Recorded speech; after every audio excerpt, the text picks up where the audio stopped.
Hello അസ്സലാമു അലൈക്കും welcome back. ഇന്നൊരു യൂസ്ഫുൾ വീഡിയോ ആയിട്ടാണ് വന്നിട്ടുള്ളത്.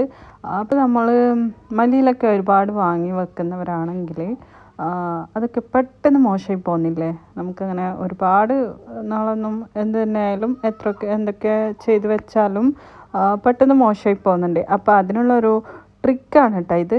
അപ്പോൾ ഒരു ഇല വരെ നമുക്ക് കളയേണ്ടി വരില്ല. അപ്പോൾ നമുക്കാദ്യം ജസ്റ്റല്ല നന്നായിട്ടൊന്ന് വാഷ് ചെയ്തെടുക്കുക. ഇതിലുള്ള അഴുക്കൊക്കെ ഒന്ന് കളഞ്ഞു കൊടുത്തിട്ട് നന്നായിട്ടൊന്ന് വാഷ് ചെയ്തെടുക്കുക.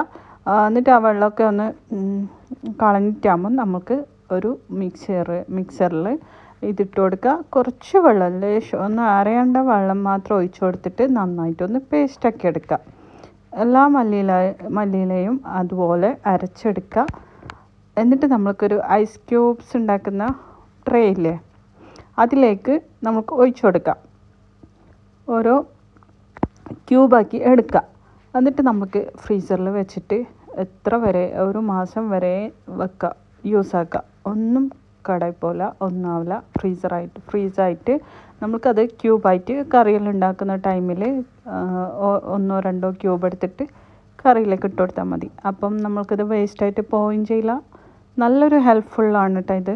ഇങ്ങനെ ചെയ്ത് വെക്കുന്നതാണെങ്കിൽ അടിപൊളിയാണ്, ഒന്നും വേസ്റ്റായി പോകാനില്ല. അപ്പോൾ ഈ വീഡിയോ നിങ്ങൾക്ക് ഇഷ്ടപ്പെടുകയാണെങ്കിൽ ഇത് ഓൾറെഡി ഇതൊക്കെ ചെയ്യുന്നവരാണെങ്കിൽ ഒന്ന് കമൻറ്റ് ചെയ്യണേ. ഇങ്ങനെ നിങ്ങൾ ഓൾറെഡി ചെയ്ത് വെക്കാറുള്ളതാണ്, നിങ്ങൾക്ക് അറിയുന്ന വീഡിയോ ആണെങ്കിൽ, അറിയുന്ന കാര്യമാണെങ്കിൽ ഒന്ന് കമൻറ്റാക്കി ഇടണേ. അപ്പോൾ നിങ്ങൾക്കറിയുന്ന ടിപ്പും കൂടി ഒന്ന് ഷെയർ ആക്കുക. അപ്പോൾ നമ്മൾക്കും കൂടി അത് മനസ്സിലാക്കാമല്ലോ. അപ്പോൾ വീഡിയോ ഇഷ്ടമാവണമെങ്കിൽ ലൈക്കും കമൻറ്റും ഷെയറും ഒക്കെ ചെയ്യുക. അപ്പോൾ നെക്സ്റ്റ് വീഡിയോയിൽ കാണാം. Take care. Okay, bye bye.